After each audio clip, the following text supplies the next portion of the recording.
que no existe prueba alguna de que la señora Piñeiro se confabulase o se pusiese de acuerdo con los demás acusados para cometer actos ilegales. Esta é, segundo Luisa Piñeiro, unha parte do escrito que lleven de remitir ao Ministerio Fiscal, un documento que responde ao recurso de Piñeiro ante a Audiencia Provincial de Pontevedra contra a sentenza que a condena por irregularidades na subvención para as obras do campo de fútbol do Buelo, cando era alcaldesa de Moraña. Yo siempre he pensado que para condenar a una persona tiene que haber una prueba, ¿no? Pues, y más en este caso, con la gravedad de la condena que se me ha impuesto, ¿no? Pues parece que no, parece que esto ha funcionado por invenciones, suposiciones y que necesariamente tuvo que pasar algo ahí que alguien pues está inventando, ¿no?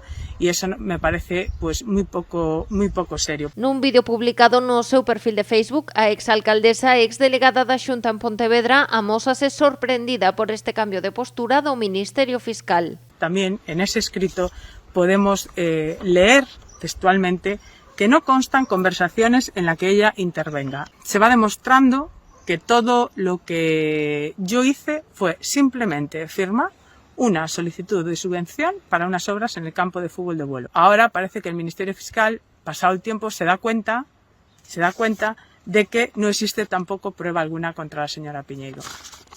Aún no es tarde que se dé cuenta. Piñeiro foi considerada cooperadora necesaria do delito de prevaricación e autora dun delito de fraude, sentenza que lle valeu unha condena de 2 anos de cadea e 8 de inhabilitación para emprego ou cargo público e que está recorrida na Audiencia Provincial de Pontevedra. Y pido desde aquí pues que desde la Audiencia Provincial se estudie muy bien el expediente, que echen el tiempo que necesiten. No tengo prisa ninguna. Yo pido que se haga justicia, que es lo que quiero, porque siempre fui una persona que creí mucho en la justicia y que creo que cada persona tiene que recibir la justicia que se merece. Tras o xuízo, considerouse probado que a Deputación de Pontevedra no ano 2013 concedera unha subvención de máis de 86.000 euros para realizar unhas obras no campo de fútbol de Moraña que na súa maior parte xa foran executadas con anterioridade.